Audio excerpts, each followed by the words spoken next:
Welcome to Animal Tracking for Kids with Ann And Ryan. So today we are following up on a coyote series, and we found a cool trail. Show us.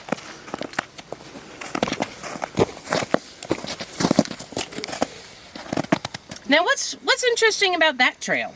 The fact that his feet are on top of each other. That is really telling a little bit about his behavior, to have the hind foot track step on top of the front foot track. So first let's measure the group. So if, how many tracks are we looking in a group for a coyote?